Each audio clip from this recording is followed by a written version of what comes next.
수 있습니다. 앞에 이제 갈등 해결의 이제 5가지 중요한 원칙 가운데 하나로 이제 파트너라고 하는 것을 말씀드렸는데, 그 뜻은 이건 이제 갈등 협상에서 굉장히 중요한 전략이라고 말씀드릴 수 있는데, 파트너라고 하는 것이 이제 Best Alternative to Negotiated Agreement라고 우리말로 번역을 하면 협상에 의해서 이루어진 합의를 대신할 만한 대안 가운데 최상의 대안이라는 뜻입니다. 조금 어렵죠. 쉽게 풀이하면 이런 겁니다.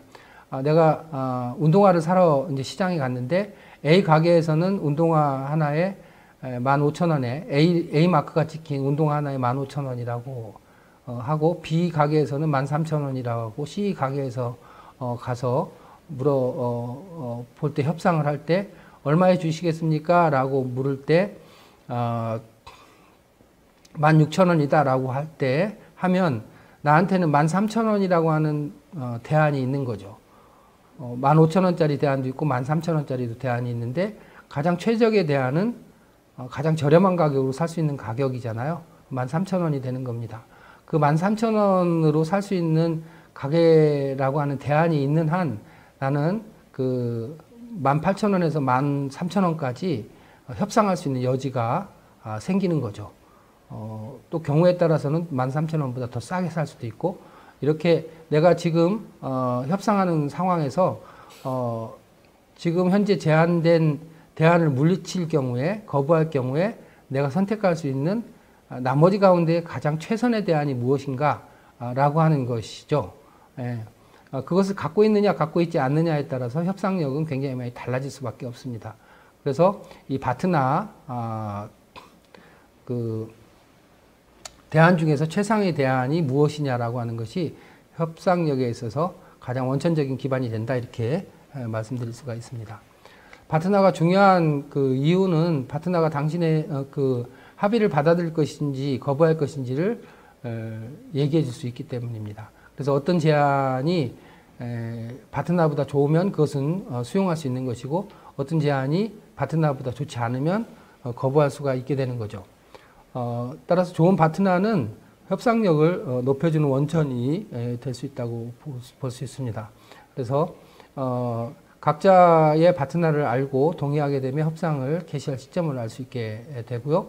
서로 파트너가 다르다고 생각하면 갈등을 풀기 어려운 상황에 빠질 수 있습니다. 즉 각자가 다 이길 수 있다고 생각하면 갈등은 더욱더 심화되겠죠. 이 얘기는 뭐냐면 협상을 할 것인가 말 것인가 라고 하는 걸 결정을 할 때 협상을 통해서 자기가 파트너보다 더 좋은 결과를 얻을 수 있다면 협상에 임할 가능성이 크죠. 그렇지만 협상에 임하지 않고도 협상을 통해서 파트너보다 더 나쁜 결과를 얻을 것이라고 예상을 하면 구태의 협상에 임할 가능성이 없죠. 필요가 없는 거죠. 우리가 이제 이런 경우를 언제 많이 보냐면 노사정 합의 같은 거 할 때 노동계 쪽에서 참여하지 않는 경우, 또 뭐 사용자 쪽에서 참여하지 않는 경우가 있습니다. 협상장에 나오지 않는 경우가 있죠. 그런 경우는 뭐 감정적인 차원에서 그렇게 하는 것처럼 보이지만 사실은 협상장에 나오지 않는 것이, 협상에 임하지 않는 것이 자신들의 파트너 얻을 수 있는 협상에 임하지 않고 얻을 수 있는 최대치가 협상에 임해서 얻을 것보다 더 높다고 판단하는 경우에는 협상장에 나오지 않게 되는 겁니다. 따라서 어떤 파트너를 갖고 있느냐가 대단히 중요한 사안이다, 이렇게 말씀드릴 수가 있고요. 상대의 파트너가 무엇인지를 파악하는 것이 협상에 있어서 굉장히 중요한 고지를 점령하는 거라고 말씀드릴 수가 있습니다. 상대방이 갖고 있는 최선의 대안이라는 것이 무엇이냐라고 하는 것을 파악하는 것, 그 정보를 파악하는 것이 협상에 있어서 굉장히 중요한 정보가 된다, 이렇게 말씀드릴 수가 있습니다.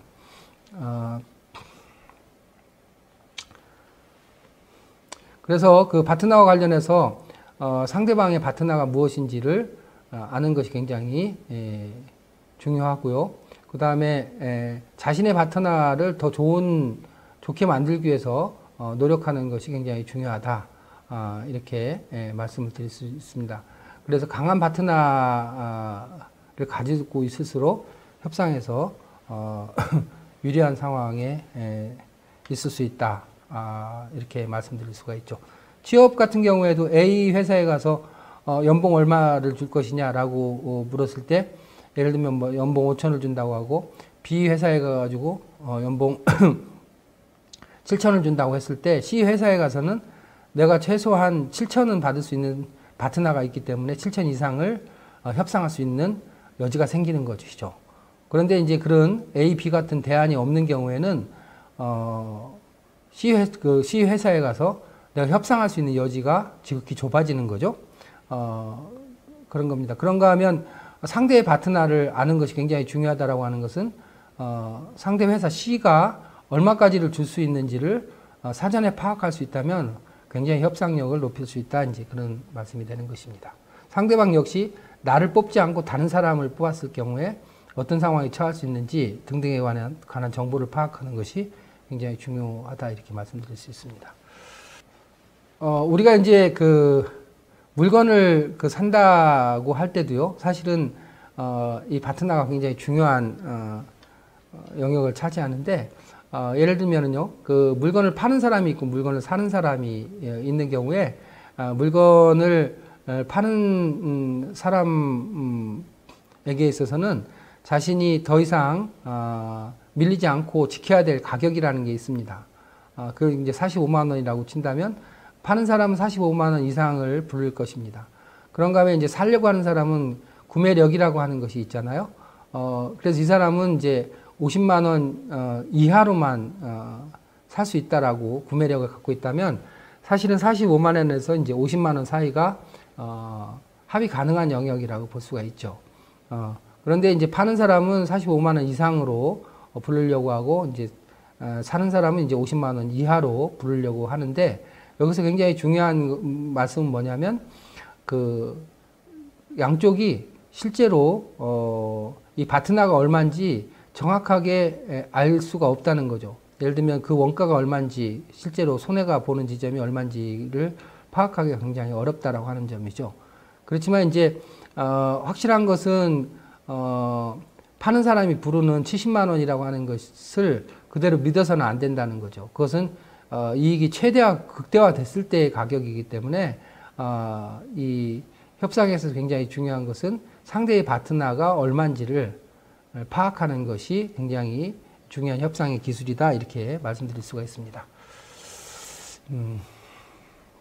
그래서 협상 가능 영역이라고 표현하는데요. 협상 가능 영역은 협상 당사자들의 대안적인 옵션보다도 그들에게서 더 많은 혜택을 줄 수 있는 잠재적인 합의안이 존재하는 영역이다. 이렇게 표현할 수 있습니다. 그래서 그런 부분을 이제 찾는 것을 이제 대안 개발이다. 이렇게 얘기를 하고요. 그 대안의 범위를 넘어서는 것을 이제 협상 결렬 지점이다. 이렇게 표현을 하는 겁니다. 상대의 파트너를 넘어서는 지점에서는 협상이 이루어지지 않겠죠. 예. 그 다음에 이제 협상에서는 이제 그 분배적 협상이 있는데요. 분배적 협상이라고 하는 것은 이제 양쪽 당사자들 모두 최대한의 파일을 요구하기 때문에 상호적으로 합의 가능한 해결책을 찾는 것이 좀 어렵다라고 얘기를 하는데, 이제 분배적 협상을 제로섬 게임이라고 표현하기도 합니다. 그러니까 내가 얻는 만큼 상대가 손해를 보는 상황이라고 하면 교묘한 타협점이 찾아지지 않는 한 협상이 성공적으로 이루어지기가 굉장히 어렵겠죠.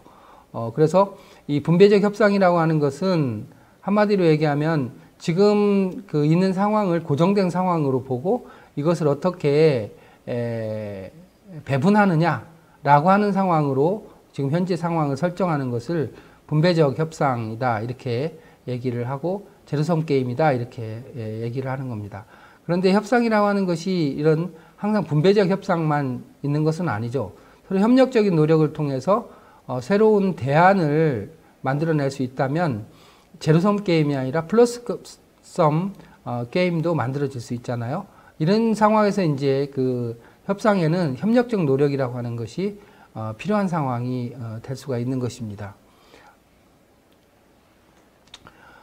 그래서 이제 분배적 협상의 대립적인 것으로 통합적 협상이라고 하는 말을 씁니다.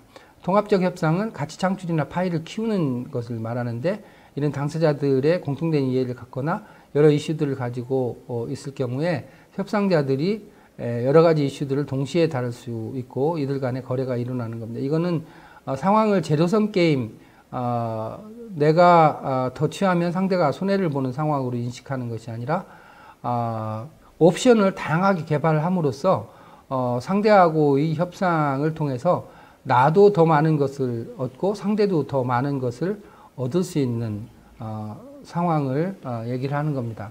예를 들면은 우리가 상대하고 협상할 내용이 단 하나일 경우에 A라고 하는 것만 있을 때는 내가 더 많은 부분을 취하면 B가 손해를 보는 상황이 발생할 수 있죠.